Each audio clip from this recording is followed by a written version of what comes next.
The envelope arrived 3 days after we buried Aunt Maggie, thick and yellowed with age, her handwriting still sharp despite the tremor I remembered in her hands those final months.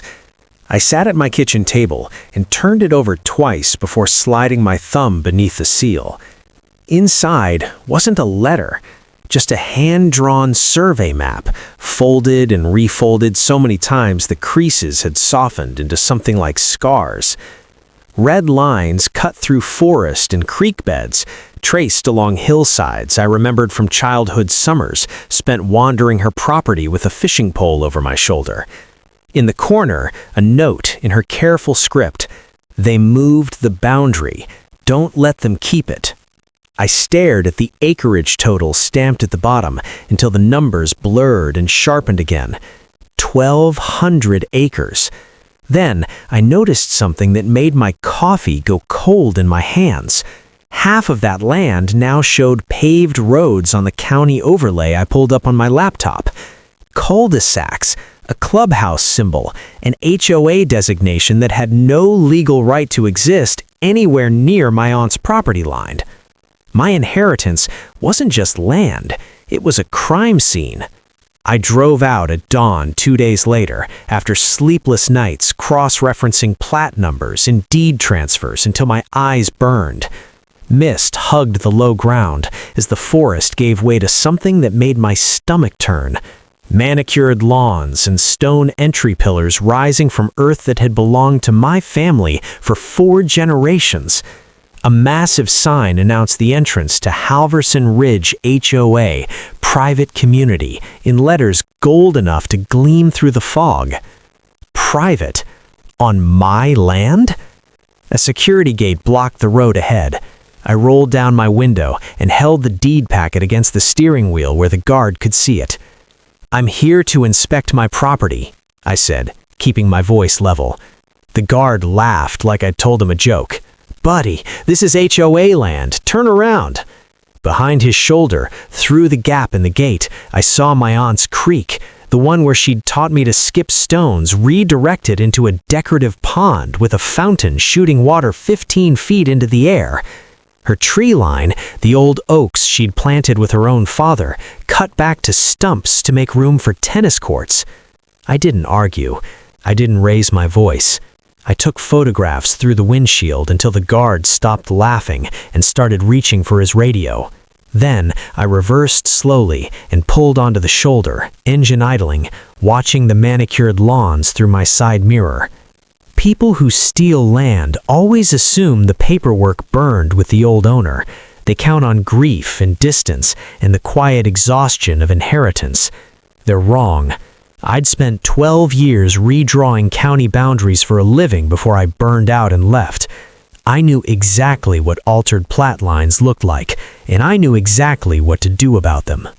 A white USV pulled up to the gate 20 minutes later, and a woman stepped out with sunglasses pushed up into silver hair and a smile so practiced it probably hurt. She walked toward my truck with her hand extended like we were meeting at a charity function. "You must be Evan. We were so sad to hear about Maggie. She was such a character." I held the deed instead of taking her hand. "You're sitting on my property." Her expression didn't waver. That was my first warning, the way her expression stayed locked in place like she'd trained for this moment. "We've maintained this land for over a decade," she said smoothly.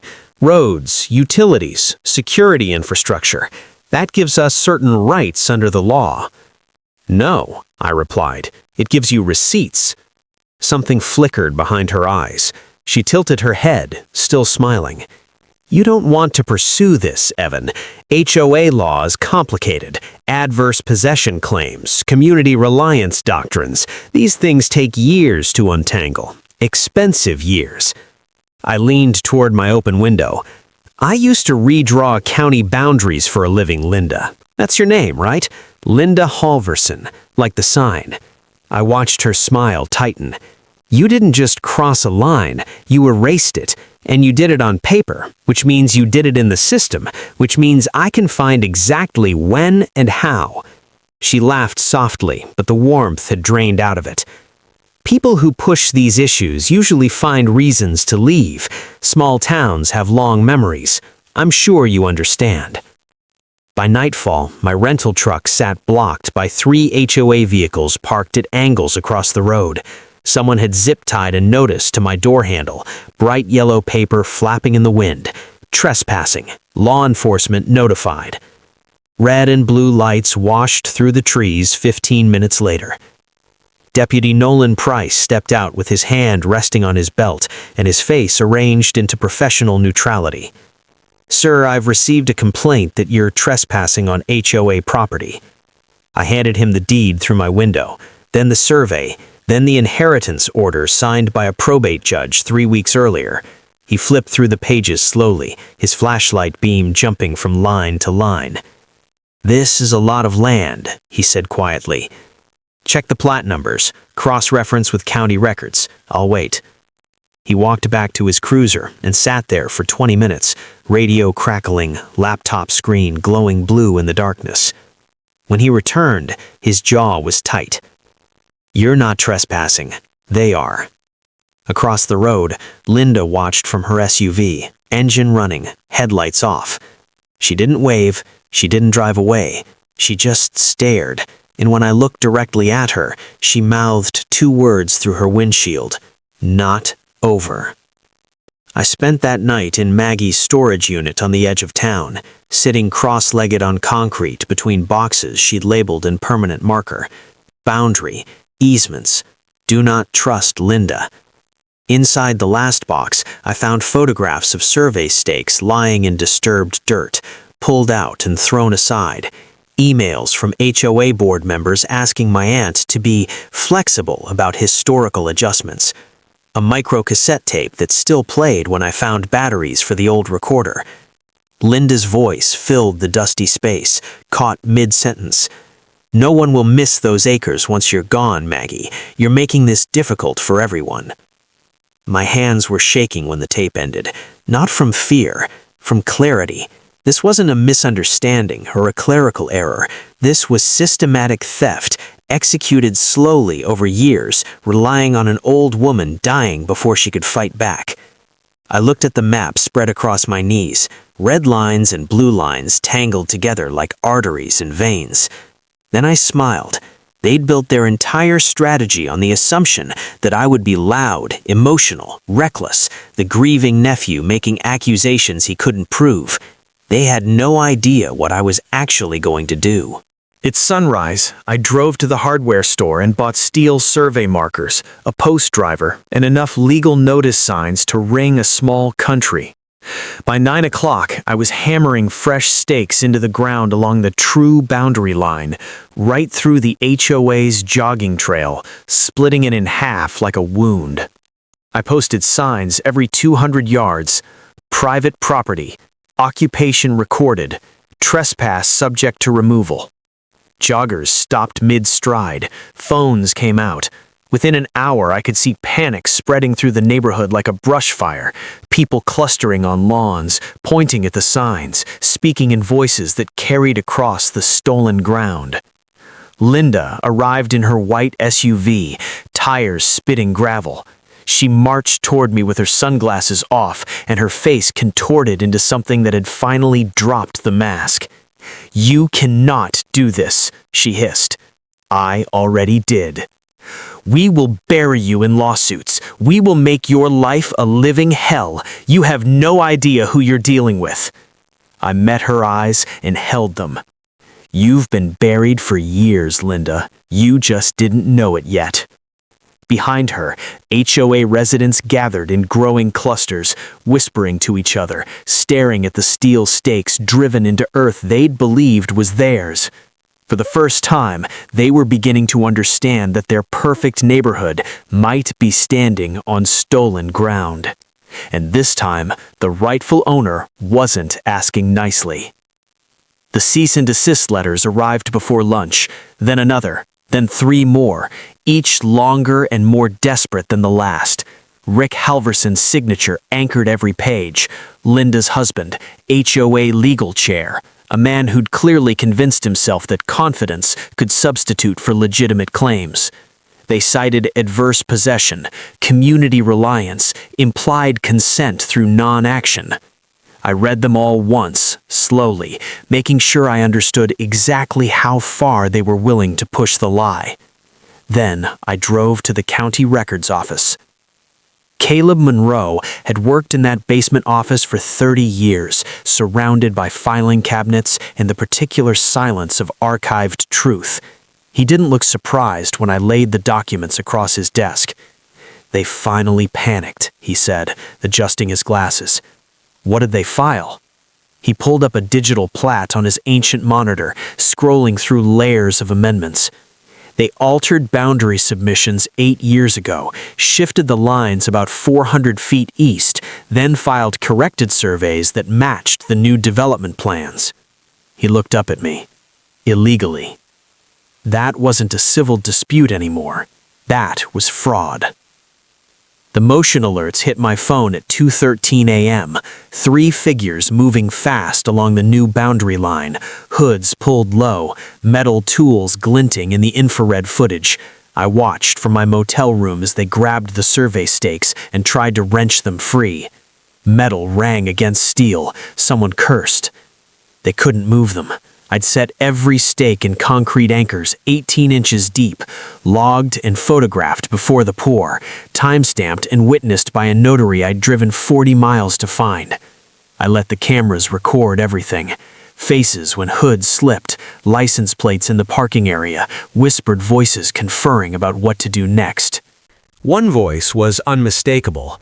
Rick Halverson, telling the others to try harder, his breath fogging in the cold air.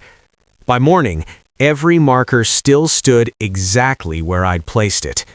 They weren't just trespassing anymore. They were destroying evidence. Deputy Price returned that afternoon with a clipboard and a look that said he'd spent his night doing homework he hadn't expected. "We got reports of vandalism," he said, but his tone made it clear he already knew the truth. I showed him the footage on my laptop. He paused the video on Rick's face, clearly visible in the motion-activated floodlight. "That's the HOA legal chair." "Yes," I said, "on my property, attempting to remove legally placed survey markers at 2 in the morning. Price exhaled slowly and closed my laptop. "This just crossed into criminal territory, Mr. Mercer." Across the road, HOA residents watched from their porches and windows, coffee cups frozen halfway to their mouths. The confidence they'd radiated days ago had evaporated. They could feel something ugly unfolding, something that threatened the foundations beneath their feet. Emergency HOA meetings followed that week. I heard about them from the deputy, from Caleb at the records office, from a cashier at the gas station who lived in one of the smaller houses near the back of the development. Voices raised behind closed doors, accusations flying, doors slamming as residents stormed out. "Did you steal this land? Are our homes even legal? What the hell did you people do?" Linda stood at podium after podium, composed but cracking, assuring everyone that this was a temporary legal challenge, that their attorneys were handling it, that property values would remain stable.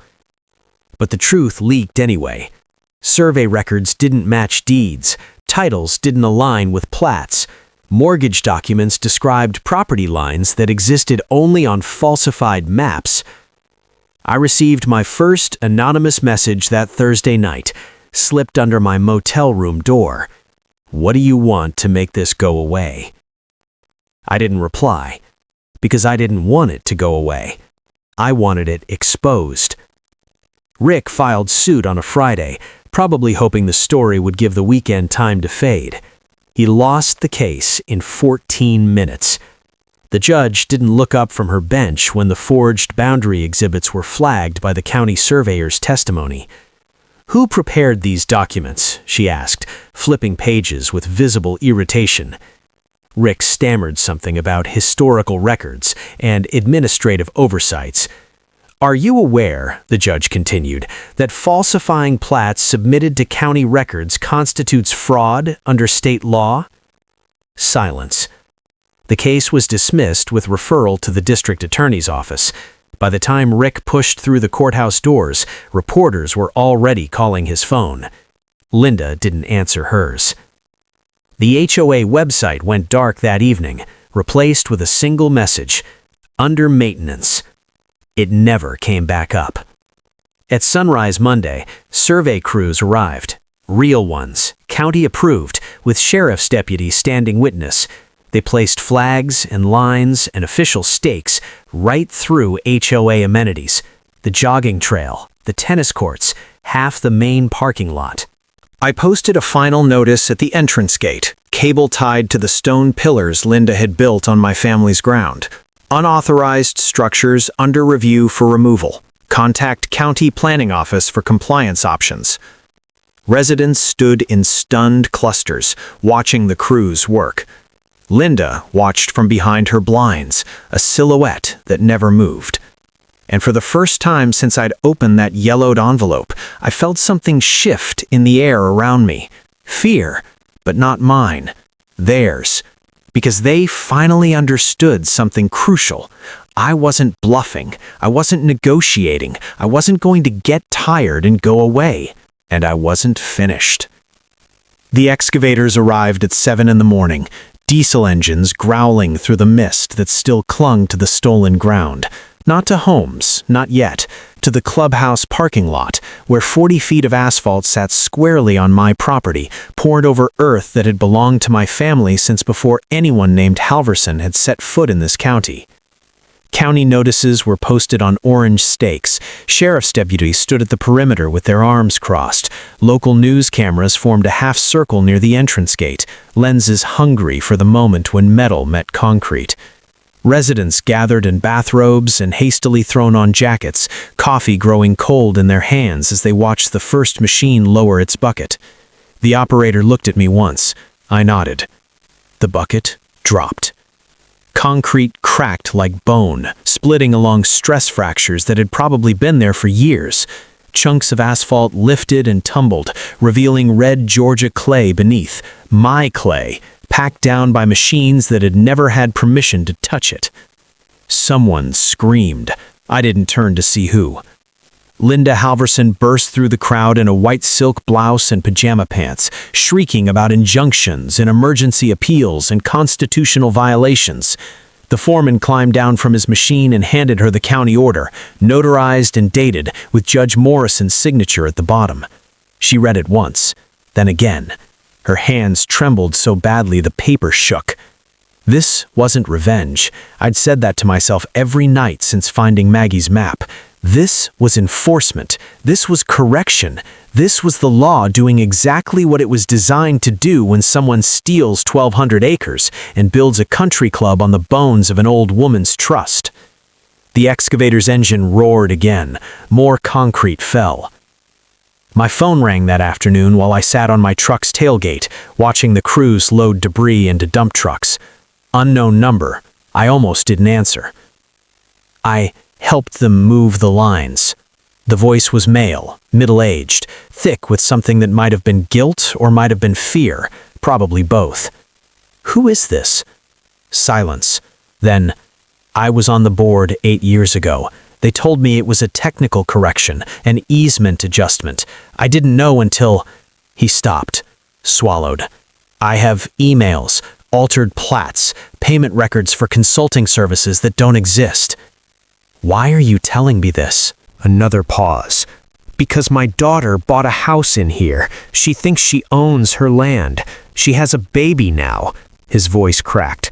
I need to know if there's a way to fix this for people who didn't know. I gave him my email address and told him to send everything. By evening, my inbox contained 200 pages of documentation. Linda's name appeared on every third page. Rick's signature authorized payments to a surveying company that had dissolved 6 months after the boundary changes were filed. I forwarded everything to the district attorney and county auditor with a cover letter that took me 3 hours to write. I wanted it precise. I wanted it cold. I wanted it to land like a blade. By nightfall, subpoenas were being drafted. By morning, HOA board members were deleting their social media accounts in a cascading panic that left digital fingerprints everywhere. The silence from Linda's house was deafening. They came without sirens. That was the first thing I noticed. No warning, no drama, just a convoy of unmarked vehicles pulling into the HOA parking lot at 9:15 on a Tuesday morning. County investigators in windbreakers, state auditors with clipboards, 2 sheriff's deputies hanging back near the entrance, hands on their belts. Boxes started coming out of the clubhouse within an hour.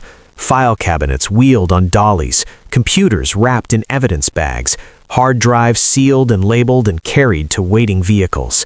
Rick Halverson stood in the doorway, arguing with an investigator whose expression never changed. He was still arguing when they put the handcuffs on him, reading rights, explaining charges, guiding him toward a patrol car with a hand on his head to clear the doorframe. Residents watched from behind curtains and cracked blinds. A few had gathered on the sidewalk, but they kept their distance, as if proximity to the clubhouse might contaminate them. A notice went up on the door before the last vehicle pulled away. Under investigation, do not enter by order of State Auditor's Office. That was when the lawsuits stopped. Every threatened filing, every cease and desist, every letter promising to destroy me in court, gone overnight like they'd never existed. Because people who steal land don't keep fighting once the handcuffs appear. They go quiet and hope the silence saves them. It wouldn't. The HOA fractured like glass in the weeks that followed. Emergency meetings devolved into shouting matches. Alliances that had held for years splintered over questions of who knew what and when. Some residents cornered me in parking lots, begging for settlements, offering to pay whatever it took to make this go away. Others blamed Linda, openly, loudly, in terms that would have been lawsuits themselves in better times. A few left threatening voicemails on my phone, voices shaking with rage and fear. I responded by releasing a public boundary map to every media outlet that had covered the story, color-coded by date of encroachment, time-stamped with county filing records, certified by the same surveyor who had testified in Rick's failed lawsuit. It showed exactly what had been stolen and when. It showed the original property lines from 1952, when my great-grandfather had bought the land. It showed the creeping alterations across 8 years of careful fraud. The comments exploded. News vans that had left returned. Linda Halverson's name was spoken on television, first local, then regional, then picked up by national outlets hungry for a story about HOA overreach and elderly victims and justice delayed. Once that happens, once your name becomes synonymous with theft, there's no hiding anymore. She came to me at dusk on a Thursday, alone, on foot. No white SUV, no sunglasses, just a manila folder and eyes red from crying or drinking or both. I was sitting on the tailgate of my truck again, watching the sun drop behind the tree line that should never have been cut. She stopped 10 feet away, like she was afraid to come closer. "We can fix this," she said. Her voice was raw. "Sell the land to the homeowners association. Whatever price you want, we'll find the money. Quietly. No more press, no more courts, just—" She held up the folder. "I have offers, good ones." I didn't take the folder. I reached into my jacket pocket and pulled out a letter I'd found in Maggie's storage unit, the last one, written in a hand that shook but never faltered.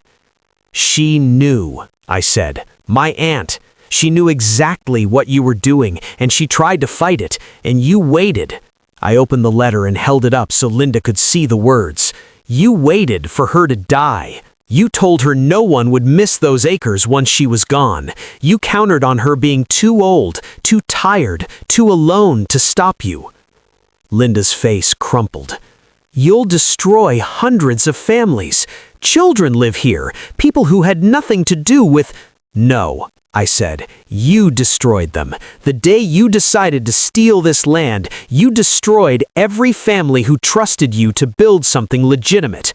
I'm just removing the mask you've been hiding behind." She stood there for a long moment, folder hanging at her side, looking at me like she was searching for something, mercy maybe, or weakness. She didn't find either. She left without another word, walking back toward the development in shoes that weren't meant for gravel roads. The next morning, her resignation letter leaked online. It was full of denials and explanations and promises to cooperate with investigators. It convinced no one. Official determinations came down from the county 3 weeks later. Illegal structures identified and cataloged, deadlines established for compliance, options limited to 3 paths: removal, relocation, or purchase at assessed market value plus penalties for trespass and fraud damages. There would be no extensions, no negotiations, no quiet settlements that let the guilty slip away. Residents finally understood the full truth of their situation. They weren't victims of my actions. They were victims of the people who had told them this land was safe, who had taken their money and built their dreams on stolen ground, who counted on an old woman's death and a nephew's ignorance to cover the crime forever. I walked the property that evening as survey flags whipped in the spring wind. 1,200 acres of forest and creek bed and open meadow, most of it untouched, some of it scarred by tennis courts and parking lots and houses that had no right to exist. Mine. But the war wasn't over. The hardest part was still coming, the part everyone feared, the part that would determine whether any of those houses could remain standing. Every homeowner received the same certified letter on the same day. I'd spent a week with attorneys crafting the language, making sure it was clear, making sure it was fair, making sure no one could claim they hadn't understood.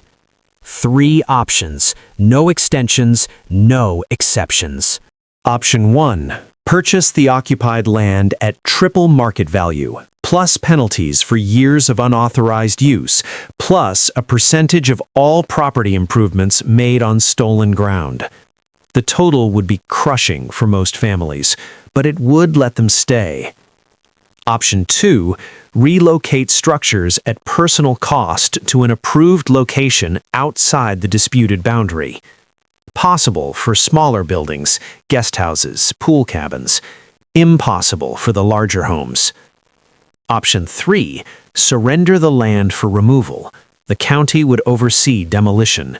Homeowners would receive nothing except cleared debt and the chance to start over somewhere else. Some cried when they read the letters. Some cursed my name to anyone who would listen. A few threatened violence, though nothing ever came of it. But many, more than I expected, finally understood. I wasn't punishing them for Linda's crimes. I wasn't extracting revenge for Maggie's suffering. I was correcting a lie that had been built into their foundations, and I was doing it by the book, and I was giving them more options than they legally deserved. The first purchase agreement was signed within a week. Others followed. The first demolition wasn't dramatic.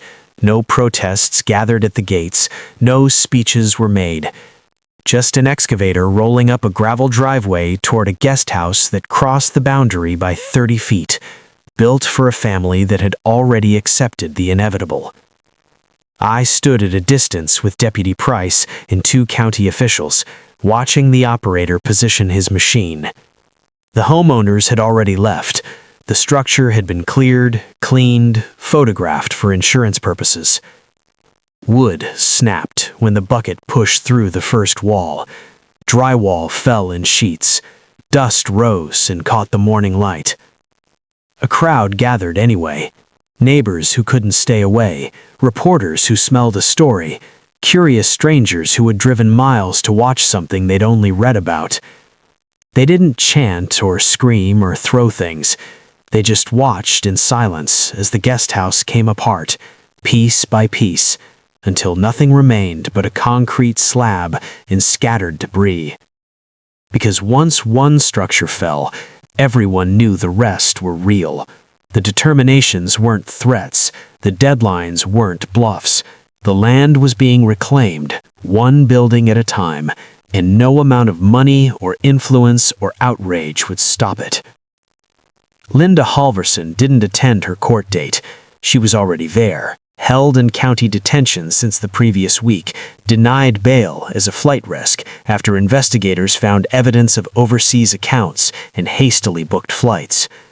The charges read like a catalog of everything wrong with the world: fraud, conspiracy to commit fraud, falsification of public records, theft by deception, witness intimidation, obstruction of justice. The prosecutor added 3 more counts before the hearing ended. Rick had taken a plea deal the month before, trading testimony for a reduced sentence that would still leave him behind bars for years. He'd confirmed everything: the altered surveys, the payments to complicit officials, the deliberate targeting of elderly landowners who might not live long enough to fight back. Linda didn't plead. She sat rigid in her seat while her attorney argued diminished capacity and undue influence and every other excuse that might stick to a jury. The creek was the hardest restoration. Engineers worked for weeks to undo the damage, to find the original channel beneath decades of redirection, to let the water remember where it was supposed to go. But eventually it flowed again, not in a straight line toward a decorative fountain, but in the wandering path it had carved for itself over centuries. I planted trees where asphalt had baked in the summer sun. Oaks, like the ones Maggie's father had planted, the ones that had been cut down for tennis courts. They wouldn't be full-grown in my lifetime, but they would grow. The land felt different now, quieter, like it had been holding its breath for years and could finally exhale. I placed the plaque on a spring morning when the dogwoods were blooming and the air smelled like rain. It was small, just bronze letters on a stone base, set near the old boundary line where Maggie had first noticed the survey stakes had moved. Protected as intended. That was all it needed to say. She had known this day would come. She had known that someone would have to finish what she'd started, and she had trusted me enough to send that map, to leave those boxes labeled with warnings, to believe that her nephew would understand what needed to be done. I stood there for a long time, listening to the creek and the birds and the wind through branches that had survived everything. Then I walked back to my truck and drove into town for coffee, just like any other morning. People still ask me about it, at diners, at gas stations, in letters from strangers who read about the case and wanted to know what really happened. They ask if I regret it, if I could have been nicer, if negotiation might have saved everyone the pain and expense and public humiliation. I tell them the truth every time. You cannot negotiate with theft. You don't split the difference with someone who stole half your inheritance and pretended it was always theirs. You don't compromise with fraud, because compromise tells the next thief that crime pays if you're patient enough, polished enough, connected enough. And you don't ask permission to reclaim what's already yours. I inherited 1,200 acres from a woman who loved that land more than anything, except maybe me. They tried to steal it quietly, piece by piece, counting on her dying before she noticed, counting on me never caring enough to look. They were wrong. I took it back by the book. I followed every procedure, filed every motion, documented every crime. I gave them chances they didn't deserve and options they hadn't earned. And I didn't play nice. Because Maggie didn't raise me to play nice with people who steal from the dying. She raised me to finish what needed finishing, no matter how long it took, no matter who stood in the way. The land is quiet now. The legal battles are over. The guilty are serving their sentences or living with their shame. 1,200 acres of forest and creek and open sky, protected as intended. It's enough.